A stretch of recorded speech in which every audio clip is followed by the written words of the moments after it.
আরামবাগ লোকসভা কেন্দ্রের তৃণমূল কংগ্রেস প্রার্থী মিতালি বাগের বিষয়ে বলতে গিয়ে নিম্নবর্গীয় মানুষের বিষয় নিয়ে তৃণমূল কংগ্রেস সুপ্রিমো তথা রাজ্যের মুখ্যমন্ত্রী মমতা বন্দ্যোপাধ্যায়ের বক্তব্যের পরিপ্রেক্ষিতে নির্বাচন কমিশনে অভিযোগ দায়ের করলেন বিজেপি নেতা তথা আইনজীবী কৌস্তব বাগচি। ব্যারাকপুরে বৃহস্পতিবার সংবাদ মাধ্যমের মুখোমুখি হয়ে তিনি ঠিক কি প্রতিক্রিয়া দিলেন শোনাবো আপনাদের।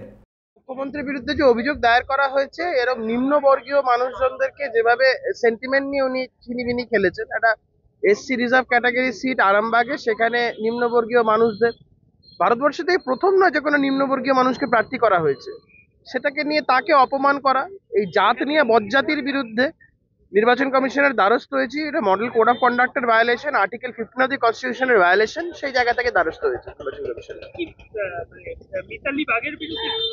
মিতালি বাগের বিরুদ্ধে বক্তব্য মমতা বন্দ্যোপাধ্যায়ের বিরুদ্ধে। মিতালি বাগ একজন এসসি কমিউনিটির একজন মানুষ, তো সেটাকে জনসমক্ষে তাকে ছোট করে দেখানো বা এই জাত নিয়ে, বারবার করে বলছি, জাত নিয়ে বজ্জাতির রাজনীতি, এগুলো একটা সময় বিহার, ইউপি এই সমস্ত রাজ্যগুলোতে হতো। তারা এই ন্যারেটিভ থেকে বেরিয়ে এসে উন্নয়নমূলক রাজনীতির কথা তারা বলে।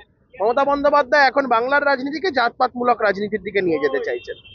নিন্দনীয়, আইন বিরুদ্ধ, এবং এই বিষয়টা নিয়ে ইলেকশন কমিশনের দ্বারস্থ হয়েছি। কে?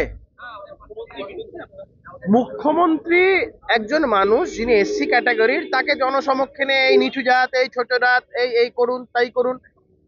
মানুষের জাত তো তার ভোটের নিরিখে তার মাপকাঠি হতে পারে না। ভোট পাওয়ার মাপকাঠি তো মানুষের কোনো জাত হতে পারে না।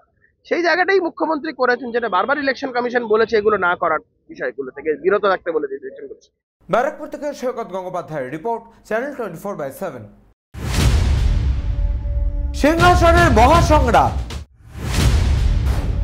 মসনদ দখলের লড়াই 2024 দেখতে চোখ রাখুন চ্যানেল 24/7 এর পর্দায়।